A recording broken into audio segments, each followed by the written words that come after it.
hello, welcome back to my channel. Welcome back to another video. നമ്മുടെ ഇന്നത്തെ video എന്താണെന്ന് വെച്ചാൽ നിങ്ങൾ തമ്മിൽ കണ്ട പോലെ തന്നെ എന്താണ് ജേണൽ റൈറ്റിംഗ് അല്ലെങ്കിൽ എങ്ങനെ നമുക്ക് ജേണൽ എഴുതാം എന്നതിനെ കുറിച്ചിട്ടാണ് നമ്മുടെ ഇന്നത്തെ വീഡിയോ നടക്കുന്നത്. അപ്പോൾ നമുക്ക് ഒട്ടും നല്ല ആഗ്രഹിപ്പിക്കാൻ വേഗം തന്നെ നമുക്ക് വീഡിയോയിലോട്ട് പോകാം. അപ്പൊ ഞാൻ ആദ്യം തന്നെ പറയാം നമ്മുടെ ഇന്നത്തെ വീഡിയോ എന്താണെന്നുള്ളത് a beginner's guide to journaling. എങ്ങനെയാണ് നമ്മൾ ഒരു ബിഗിനർ ആയിട്ടുള്ള ആള് ജേർണലിംഗ് എഴുതുന്നത് അല്ലെങ്കിൽ ജേർണൽ എങ്ങനെ എഴുതാം എന്നതിനെ കുറിച്ചിട്ടുള്ള വീഡിയോ ആണെന്നുള്ളത്. അപ്പൊ ആദ്യം തന്നെ നമുക്ക് അറിയേണ്ടത് എന്താണ് ഈ ജേണൽ അല്ലെങ്കിൽ എന്താണ് ഈ ജേണൽ റൈറ്റിംഗ് എന്നുള്ളതാണ് നമുക്ക് അറിയേണ്ടത് അല്ലെ. അപ്പൊ നമുക്ക് അതെന്താണെന്ന് ആദ്യം നോക്കാം.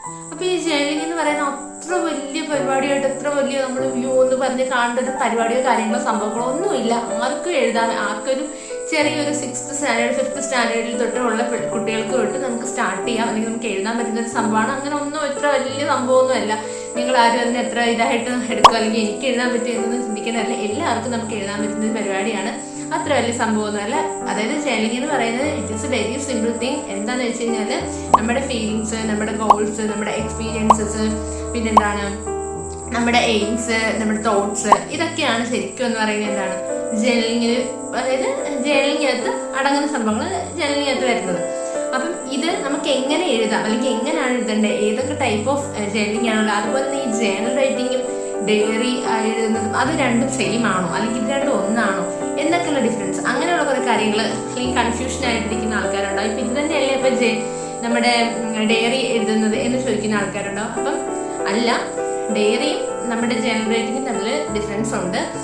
അപ്പം നമുക്ക് അതറിയണ്ടേ ഈ എന്താണ് ജേർണൽ റൈറ്റിംഗ് അല്ലെങ്കിൽ ഡയറി തമ്മിലുള്ള ഡിഫറൻസ് എന്ന്.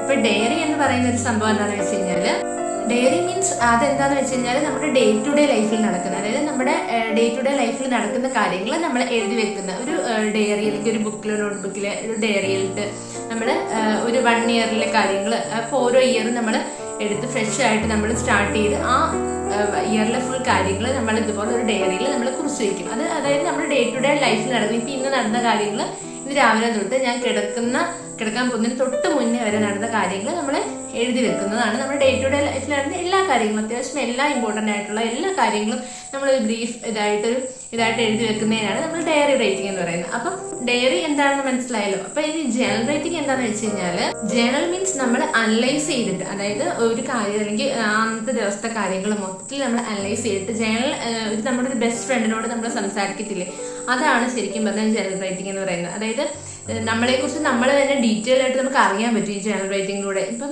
നമ്മുടെ എന്താണ് കരിയർ ഗ്രോത്ത്, അങ്ങനെയുള്ള കാര്യങ്ങൾ നമുക്കൊരു കോൺഫിഡൻസ് ലെവല് നമുക്ക് ഇൻക്രീസ് ചെയ്തെടുക്കാൻ പറ്റും. നമ്മുടെ ആ ഒരു ലെവലിലൊക്കെ നമ്മൾ എന്ത് ചെയ്യാൻ പറ്റും, ഈ ജേർണൽ റൈറ്റിംഗ് നമ്മളെ ഹെൽപ്പ് ചെയ്യും ഒത്തിരി.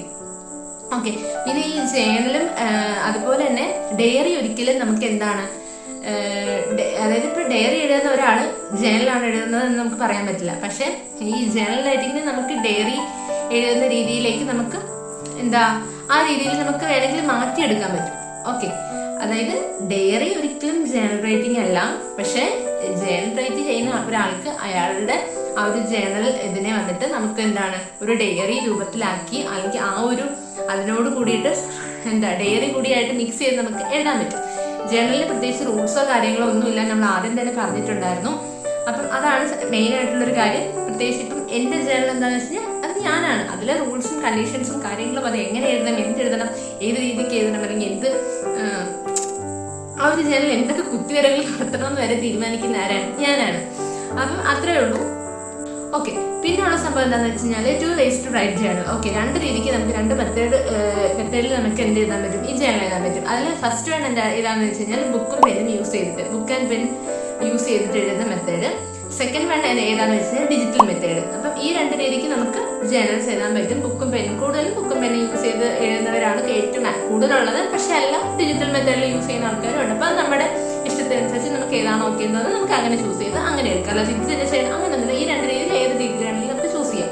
പിന്നെ കുറെ പേർക്കുള്ള ഒരു കൺഫ്യൂഷനാണ്, ജേർണലിന്റെ ബുക്ക് വെച്ചിട്ട് മാത്രമേ നമുക്ക് ജേർണൽ എഴുതാൻ പറ്റുള്ളൂ. അങ്ങനെ കൺഫ്യൂസ്ഡ് അടിച്ചിട്ട് ഇരിക്കുന്നവർ കാണും.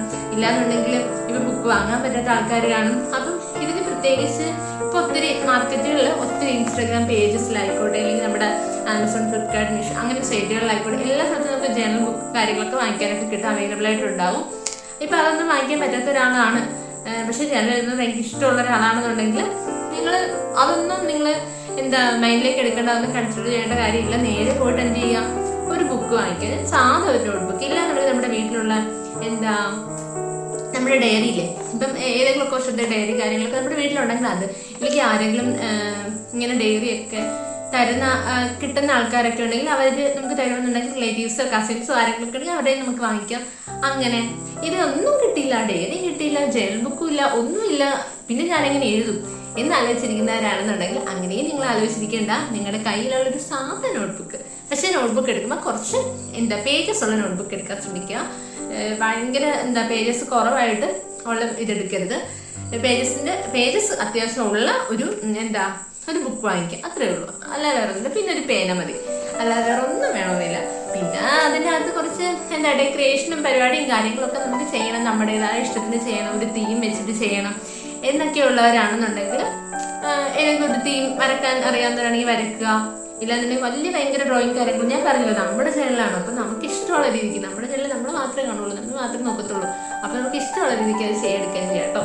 അല്ലാതെ അതിനെങ്ങനെ ചെയ്യണം, യൂട്യൂബിൽ വീഡിയോസ് ഞാൻ ഇങ്ങനെ കണ്ടു, ആ വീഡിയോയിൽ ഇങ്ങനെ കണ്ടു, ഈ വീഡിയോയിൽ ഇങ്ങനെ കണ്ടു, അപ്പം അങ്ങനെയൊന്നുമില്ല. നമ്മുടെ ഇഷ്ടത്തിന് നമുക്ക് ചെയ്യാം. പിന്നെ സ്റ്റിക്കേഴ്സൊക്കെ നമുക്ക് ഒത്തിരി ഇങ്ങനെ വാങ്ങിക്കാനായിട്ട് കിട്ടും. അങ്ങനത്തെ സ്റ്റിക്കേഴ്സൊക്കെ നിങ്ങൾക്ക് വാങ്ങിക്കാൻ പറ്റുമെന്നുണ്ടെങ്കിൽ അത് വാങ്ങിയിട്ട് കുറച്ചുകൂടി ഒന്ന് ഡെക്കറേറ്റ് ചെയ്ത് ഒന്ന് സെറ്റാക്കി എടുക്കുക. ഓക്കെ, ഇനി അതൊന്നും ഇല്ലാന്നുണ്ടെങ്കിൽ അതൊന്നും കുഴപ്പമൊന്നുമില്ല. എന്താ ചെയ്യുക, നേരെ പോയിട്ട് ഒരു പെൻസിലോ സ്കെച്ച് പെൻസ് ഉണ്ടല്ലോ, ക്രയോൺസ് അല്ലെങ്കിൽ സ്കെച്ച് പെൻസ്, മാർക്കർ, ഇങ്ങനെയുള്ള എന്തെങ്കിലുമൊക്കെ ഉണ്ടെങ്കിൽ അത് വെച്ച് അഡ്ജസ്റ്റ് ചെയ്യുക. നിങ്ങൾക്ക് വരയ്ക്കാണെങ്കിൽ ജസ്റ്റ് വരച്ചിടുക, സ്മൈലീസ് കാര്യങ്ങളൊക്കെ ആയിട്ട് അങ്ങനെയൊക്കെ നമ്മുടെ ഇപ്പോൾ ജേണൽ എങ്ങനെയാണെന്ന് വെച്ചിട്ട് നമ്മുടെ ഓക്കെ അതിലേക്ക് ഞാൻ വരാം. അപ്പം അങ്ങനെയുള്ള സംഭവങ്ങൾ ഏതെങ്കിലുമൊക്കെ വെച്ചിട്ട് ചെറിയ ചെറിയ ഡെക്കറേഷൻ കാര്യങ്ങൾ തീമൊക്കെ ഏതെങ്കിലും പിടിച്ചിട്ട് അങ്ങനെ പോകാം കേട്ടോ.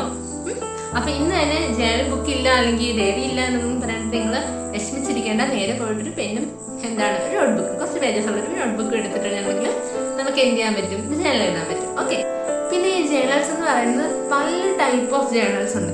അതായത് റീഡിങ് ജേണൽസ് ഉണ്ട്, ട്രാവൽ ജേണൽസ് ഉണ്ട്, ബുള്ളറ്റ് ജേണൽസ് ഉണ്ട്, പിന്നെ സക്സസ് ജേണലുണ്ട്. അങ്ങനെ മെനി ടൈപ്സ് ഓഫ് ജേണൽസ് ഉണ്ട്, ഇഷ്ടം പോലെ മെനി. പിന്നെ ഈ കൂടുതൽ ആൾക്കാരും നമ്മൾ എഴുതുന്നത്, അതായത് കോമൺ ആയിട്ട് കൂടുതൽ ആൾക്കാർ നമ്മൾ എഴുതാൻ ചൂസ് ചെയ്യുന്നതൊക്കെ ബുള്ളറ്റ് ജേണലിംഗ് ആണ്. അപ്പോൾ ഈ ബുള്ളറ്റ് ജേണലിങ്ങിന്റെ കേസിലാണ് ഞാൻ നേരത്തെ പറഞ്ഞിട്ടുണ്ടായിരുന്നത്, നമുക്ക് ജേണലിലെ ഒരു ഡയറിയുടെ രീതിയിലേക്ക് നമുക്ക് കൊണ്ടുപോകാൻ പറ്റും എന്ന് പറഞ്ഞാൽ, അല്ലെങ്കിൽ ഡയറി ആയിട്ട് നമുക്ക് മീൻസ് പറയാം, അല്ലെങ്കിൽ ആ ഒരു രീതിയിലേക്ക് നമുക്ക് കൊണ്ടുപോകാൻ പറ്റും എന്ന് പറഞ്ഞതിന്റെ കാര്യം ഇതാണ്. അപ്പോൾ ഈ ബുള്ളറ്റ് ജേണൽ എങ്ങനെയാണെന്ന് വെച്ച് കഴിഞ്ഞാൽ, നമ്മൾ അതിൽ ചെയ്യേണ്ട അല്ലെങ്കിൽ അതിൽ നമ്മൾ എഴുതുന്നതൊക്കെ ഏത് രീതിക്ക് എങ്ങനെയാണെന്ന് വെച്ച് കഴിഞ്ഞാൽ, ഇപ്പം ബുള്ളറ്റ് ജേണൽ മീൻസ് ഗ്രാറ്റിറ്റ്യൂഡ്, അതുപോലെ തന്നെ നമ്മുടെ മൂഡ് സ്വിങ്സ്, പിന്നെ ഹാബിറ്റ് ട്രാക്കേഴ്സ്, ഇതുപോലെ മൂഡ് ട്രാക്കേഴ്സ്. ഓക്കെ, അതുപോലെ തന്നെ ഗ്രാറ്റിറ്റ്യൂഡ് ഞാൻ ആദ്യം പറഞ്ഞു. പിന്നെ ടു ഡു ലിസ്റ്റ്, പിന്നെ ഡേ ടു ഡേ ലൈഫിൽ നടന്ന ഒരു കാര്യം ചെറുതായിട്ടൊരു ഇതായിട്ട് കുറിച്ച് വെക്കുക, അങ്ങനെ. അപ്പം അങ്ങനെയുള്ള എല്ലാം ഉൾക്കൊള്ളിച്ച് അങ്ങനെ എല്ലാ ഇതിലും ചെയ്യുന്ന ഒരു ഇതാണ് ബുള്ളറ്റ് ജേണലിംഗ് എന്ന് പറയുന്നത്. അപ്പം കൂടുതൽ ആൾക്കാരും ബുള്ളറ്റ് ജേണലിംഗ് ആണ്. ഇപ്പം നിങ്ങൾ ബിഗിനേഴ്സ് ആണെങ്കിലും ബുള്ളറ്റ് ജേണലിംഗ് ആണ് എഴുതേണ്ടത്. അത് അങ്ങനെ എഴുതി വരുമ്പോൾ നമുക്ക് മനസ്സിലാവും അടുത്ത ഇതിൽ ഓരോ ഇതിലും. അപ്പം നമ്മൾ കുറച്ച് നമ്മൾ എഴുതി വരുമ്പോൾ ആ ഒരു മെത്തേഡിലേക്ക് നമ്മൾ എത്തും. അപ്പം ആ ഒരു മെത്തേഡിലേക്ക് എത്തുമ്പോൾ നമുക്ക് ഈസി ആയിട്ട് പിന്നീട് നമുക്ക് എഴുതിപ്പോകാൻ പറ്റും. ഓക്കെ, പിന്നെ കുറേ ആൾക്കാർക്കൂടെ ഒരു സംശയമാണ്, കുറേ പേർക്കുള്ള ഒരു സംശയമാണ്. ഞാൻ കമന്റ്സും കാര്യങ്ങളൊക്കെ ഇങ്ങനെ പല ഇതിലൊക്കെ ഞാൻ കണ്ടിട്ടുണ്ട്. ഈ ബുള്ളറ്റ് ജേണലില് ബുള്ളറ്റ് ജേണൽ അല്ല, ജേണൽ റൈറ്റിംഗ് തന്നെ ഇംഗ്ലീഷിൽ മാത്രമേ ഇത് എഴുതാൻ പറ്റുള്ളൂ, മലയാളത്തിൽ എഴുതാൻ പറ്റില്ലേ എന്നൊക്കെ. നമുക്ക് ഏതാണോ കംഫർട്ടബിൾ ആയിട്ടുള്ളത് ആ ലാംഗ്വേജിൽ നമുക്ക് എഴുതാം കേട്ടോ. അല്ലാതെ ഇംഗ്ലീഷിൽ തന്നെ എഴുതണം അങ്ങനെയൊന്നുമില്ല. നിങ്ങൾക്ക് മലയാളത്തിൽ എഴുതാനാണോ ഓക്കെ എന്ന് തോന്നുന്നെങ്കിൽ അങ്ങനെ എഴുതിക്കോളൂ, കുഴപ്പമൊന്നുമില്ല. ഞാൻ പറഞ്ഞില്ല, ഇതിന് പ്രത്യേകിച്ച് റൂളോ കാര്യങ്ങളോ അങ്ങനെ ഒന്നുമില്ല. നമുക്ക് ഏതാണോ ഇഷ്ടം, നമുക്ക് ഏതാണോ കംഫർട്ടബിൾ, അല്ലെങ്കിൽ നമ്മുടെ ചാനലിലെ റൂൾ കാര്യങ്ങളൊക്കെ തീരുമാനിക്കുന്നത് കൊണ്ടുവരുന്നത്. നമുക്ക് ഏതാണോ ഇഷ്ടം നമ്മൾ അങ്ങനെ ചൂസ് ചെയ്യുക. ഓക്കെ, ഇപ്പം നിങ്ങൾക്ക് വന്നിട്ട് മലയാളത്തിൽ എഴുതാനാണ് ഇഷ്ടം, ഞാൻ മലയാളത്തിൽ എഴുതിക്കോ, എന്താ പ്രശ്നം, ഒരു കുഴപ്പമില്ല. അങ്ങനെ പിന്നെ അതുപോലെ നമ്മുടെ ഇതിൽ വന്നിട്ട് നമുക്ക് എങ്ങനെ ഏത് രീതിക്ക് എഴുതാനാണോ ഇഷ്ടം ആ രീതിക്ക് എഴുതും. ഇതിൽ ഇത് തന്നെ എഴുതണം, ഇനി ഈ രീതിക്ക് തന്നെ എഴുതാം, അങ്ങനെ ഒന്നുമില്ലടാ. അത് നമുക്ക് എന്താണോ നമുക്ക് എഴുതാൻ ഇഷ്ടം, നമ്മുടെ ഒരു ബെസ്റ്റ് ഫ്രണ്ടിനോട് സംസാരിക്കുന്ന രീതിക്ക് വേണമെങ്കിൽ നമുക്ക് എഴുതാം. ഓക്കെ, അങ്ങനെ എഴുതണമെങ്കില്ല. ഇല്ലാന്നുണ്ടെങ്കിൽ ജേണൽ എന്ന് പറയുന്നത് ശരിക്കും പറയാൻ നമ്മുടെ ഒരു ബെസ്റ്റ് ഫ്രണ്ടാണ്. ഓക്കെ, മനസ്സിലായോ? അപ്പൊ ആ രീതിയിൽ നിങ്ങൾക്ക് എഴുതി പോകാൻ പറ്റും. അങ്ങനെ വേണമെങ്കിൽ മൈൻഡിൽ അങ്ങനെ ഒരു സംഭവം സെറ്റ് ചെയ്തിട്ട് നിങ്ങൾക്ക് അങ്ങനെ എഴുതാം. ശരിക്കും പറഞ്ഞാൽ ജേണൽ എന്ന് പറയുന്നത് ജേണൽ റൈറ്റിംഗ് എന്ന് പറയുന്നത് നമ്മുടെ ഒരു ബെസ്റ്റ് ഫ്രണ്ട് തന്നെയാണ് നമ്മുടെ ജേണൽ എന്ന് പറയുന്നത്. ഓക്കെ, അപ്പോൾ നമുക്ക് ഏകദേശം പരിപാടിയും കാര്യങ്ങളൊക്കെ മനസ്സിലാക്കുമെന്ന് ഞാൻ വിശ്വസിക്കുന്നു. അപ്പോൾ നമ്മുടെ വീഡിയോ ഇഷ്ടപ്പെട്ട് കഴിഞ്ഞാൽ എപ്പോഴും പറയുന്ന പോലെ ലൈക്ക് ചെയ്യുക, ഷെയർ ചെയ്യുക. പിന്നെ നമ്മുടെ ചാനൽ ആദ്യമായിട്ട് കാണാൻ, നമ്മുടെ വീഡിയോ ആദ്യമായിട്ട് കാണാണെന്നുണ്ടെങ്കിൽ സബ്സ്ക്രൈബ് കൂടി ചെയ്തേക്കുക. തൊട്ടടുത്തുള്ള ബെൽ ഐക്കൺ കൂടി പ്രസ് ചെയ്തേക്കുക. അപ്പോൾ അത്രയേ ഉള്ളൂ. അടുത്ത വീഡിയോ ആയിട്ട് അടുത്ത ദിവസം കാണാം.